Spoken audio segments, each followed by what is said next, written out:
here and then deal with the public-private later. I think I have an answer. It's still my opinion. But the question, hopefully, if it's posted correctly, is it my will or is it God's will when I don't like someone? But really, it's about whether or not we love. I think it's unfortunately broken down incorrectly in terms of the arguments that I've had over the years. A lot of times it seems like, people of different minds have different takes on all of this. But thankfully, after getting a philosophy degree, writing some papers on this, I do see both of the arguments, and I don't really have that much time to get into either of them. But is it my will when I don't like someone? Is it God's will when they don't like me? I guess, like secular words, people will say, like, you can only control yourself. The only person you can control is yourself. Like, you can't make other people think a certain way.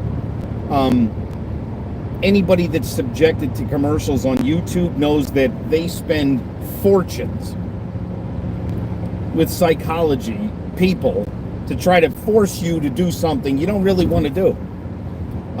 They use all kinds of misdirection. They use whatever, like the one thing it seems to be that every one of us that's subjected to commercials has to put up with is it's always louder.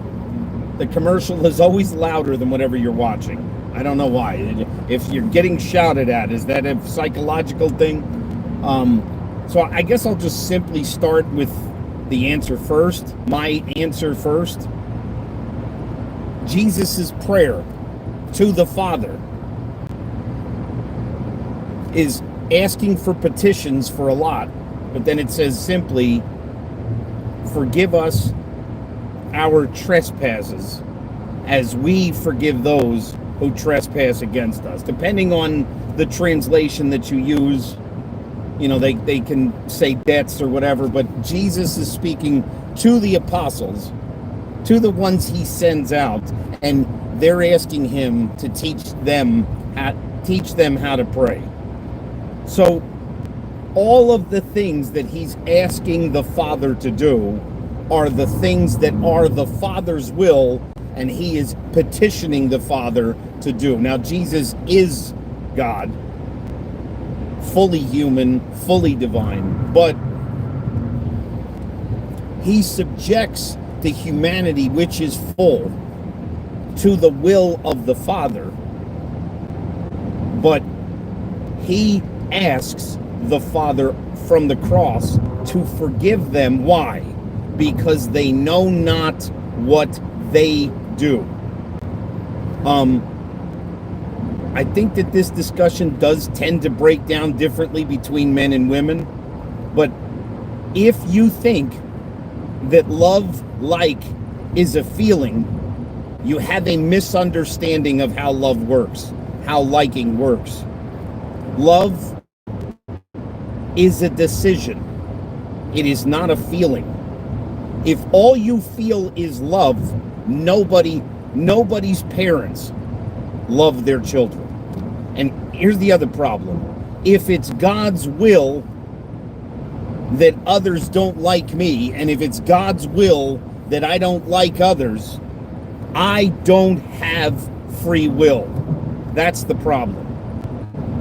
If it's God's will that I don't like someone, if it's God's will that they don't like me, then it removes their free choice, free will from the equation, and therefore God is not infinitely just. If God is not just, and he just does what he wills and we don't have a will, then we're not free. We also get the mercy of a loving God by being forgiven of the mistaken choices that we made, which is, again, why Jesus says, forgive them, for they know not. Most of the time, when we don't like someone, it's the person that we think that we know that we don't like. An atheist, most of the time, rejects the same false God that I do. They reject what they think God is, as opposed to the God that I worship, the God that I adore. Most of the time. An anti-theist is a little bit more aggressive, but again, they usually will attack the straw man of a God that nobody worships.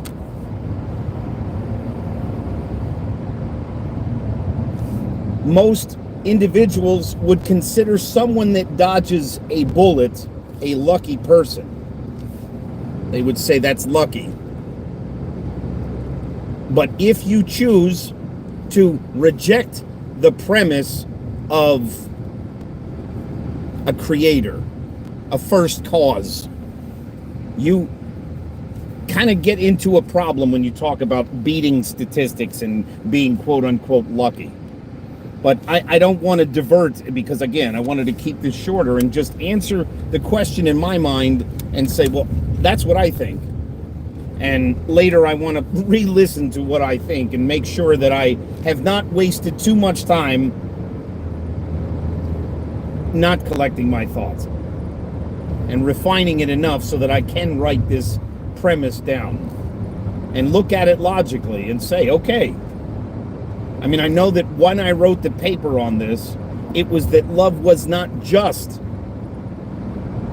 a feeling. It also is a decision. But love is a decision. If you choose not to like someone, you have to ask yourself the question, why don't I like this person? Is it the characteristics that I don't agree with? But it's not good enough to simply lay it on the Lord and say, it's God's will that we just don't get along. There's an incredible cop-out associated with that. So, if it is the actual person that you reject, maybe there are good reasons that you reject those characteristics of that person, but Jesus radically asks you to love them anyway. Because if all you ever do is love and like your friends, you are no different than a pagan. Even a pagan wants good gifts for their family. But for a pagan to go as far as to say, I actually love my enemy, that's a whole different radical thought.